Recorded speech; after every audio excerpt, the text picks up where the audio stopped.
China is dumping near the Philippines. Protests in Cuba are freaking out the Chinese Communist Party. And the U.S. issues a warning to companies in Hong Kong. And more on this week's China News Headlines.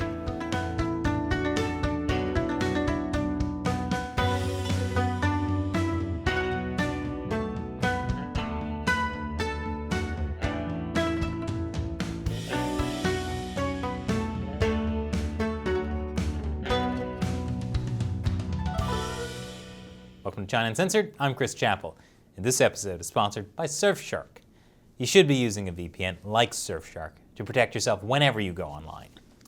So, China is involved in territorial disputes with all its neighbors in the South China Sea, particularly the Philippines.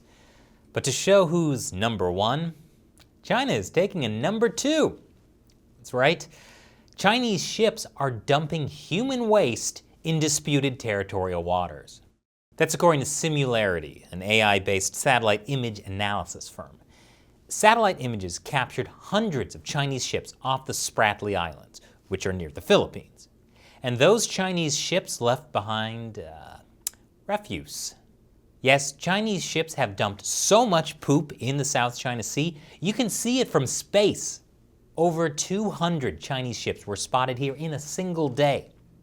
But Similarity found over the past 5 years, the untreated sewage from all these Chinese ships has caused algae blooms that have damaged coral reefs and threatened fish in an unfolding catastrophe. According to Liz Dare, the head of Similarity, when the ships don't move, the poop piles up. The hundreds of ships that are anchored in the Spratlys are dumping raw sewage onto the reefs they're occupying. These ships are likely part of China's maritime militia. Technically civilian ships, but in practice, an extension of the People's Liberation Army, clearly waging war by other means. The Philippines has launched a probe into China's sewage dumping. I feel pretty bad for anyone on the investigation team. Again, it's so intense you can see it from space. I guess you could say that China is literally dumping on other countries' territorial claims. Speaking of territorial disputes, 5 years ago, a ruling by an international tribunal in The Hague rejected China's claims in the South China Sea, which of course, Beijing has completely ignored and the international community has done nothing about. But for the 5-year anniversary, U.S. Secretary of State Antony Blinken is, doing more of the same. He said in a statement, "We call on the PRC to abide by its obligations under international law, cease its provocative behavior, and take steps to reassure the international community that it is committed to the rules-based maritime order that respects the rights of all countries, big and small." Yeah, that'll show them. That's basically been the driving force of the Biden administration's China policy. Get the Chinese Communist Party to play by the international rules. But the party has never done that. The party will never do that. But maybe if Canada calls for it too, then the party will cave. Well, it was a nice ocean while we had it. A Chinese spy ship appears to be positioning itself to spy on U.S.-Australian war games. The war games are called Exercise Talisman Sabre. It's the largest bilateral military training exercise between the U.S. and Australia. It happens every 2 years. Australia's defense minister doesn't seem too worried about the Chinese spy ship since there's always a Chinese spy ship. He told ABC, "The presence of similar vessels did not detract from Talisman Sabre 2017 or Talisman Sabre 2019, and we are confident that it will not impede this year." But I gotta say, I actually don't blame China for spying this time. I also want to know how Australia trained all those kangaroos to sail a ship. And after the break, China responds to the massive protests in Cuba. Welcome back. Cuba has erupted in protest of the Cuban Communist Party's authoritarian rule, and the regimes of Russia, China, and Iran are warning the U.S. not to intervene. I mean, it would be tragic to lose another country to freedom. China is, of course, one of Cuba's biggest allies.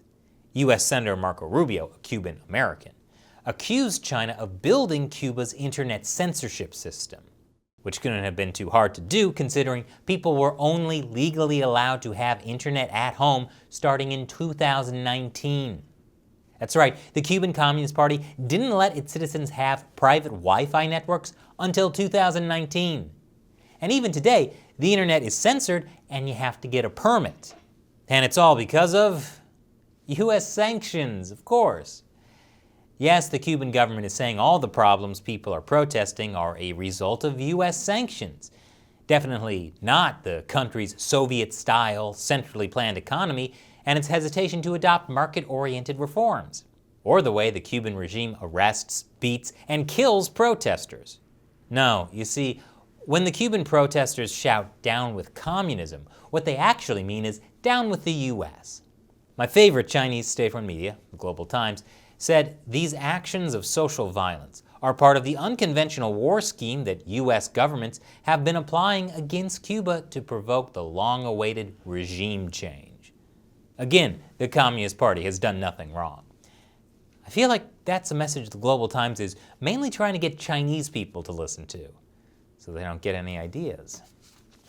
The US has blacklisted 23 more Chinese companies over abuses in Xinjiang. Of the 23 companies added to the blacklist, the Commerce Department accused 14 of direct involvement in human rights abuses in Xinjiang, 5 of directly supporting the Chinese military's modernization programs, and 4 of violating previous US sanctions by doing business with blacklisted companies. I'm happy to say this is one tradition the Biden administration has carried over from the previous administration. China has, of course, said it will retaliate. No details were given because, of course, there's nothing the Chinese Communist Party can do about it. China can't sanction the US. Well, it has sanctioned US officials, but that was pretty meaningless. It's not like Mike Pompeo has a lot of assets in Chinese banks.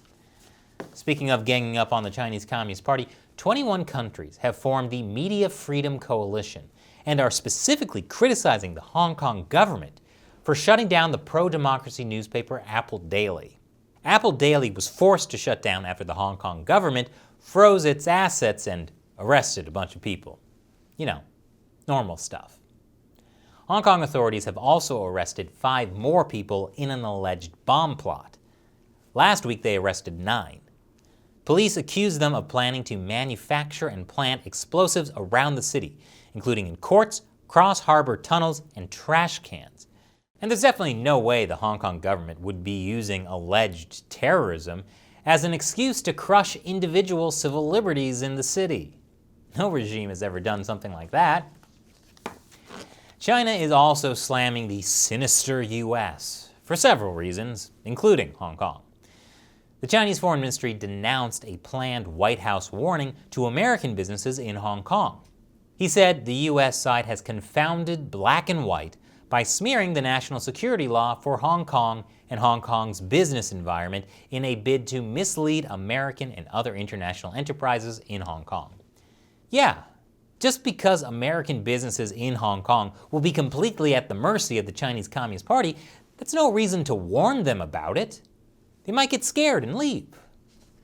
But China is also concerned about a digital trade deal the US is pushing with countries in the Indo-Pacific.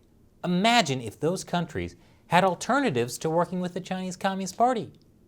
As China Daily says, these deals invariably serve the US's bid to defend its hegemony.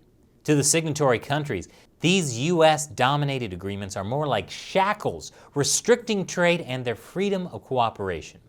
Yeah, no country has the right to put shackles on anyone or restrict their freedom. Except China. And this episode is sponsored by Surfshark. When you go online, you need to be using a VPN like Surfshark to protect your identity. Everything you do online is being tracked and logged by the websites you visit and your internet service provider, and in many cases, by the government.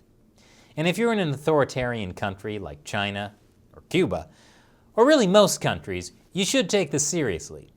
Even innocent things you do online can be tracked and put you at risk of surveillance and even arrest. So I recommend you use Surfshark to protect yourself online. When you use Surfshark's clean web mode, you'll be protected from trackers, plus a lot of ads and malware. With one account, you can connect as many devices as you want.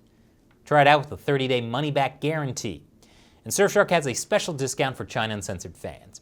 Go to surfshark.com/uncensored and use the code uncensored to get our special deal that includes 3 extra months for free. Click the link below. Once again, I'm Chris Chappell. See you next time.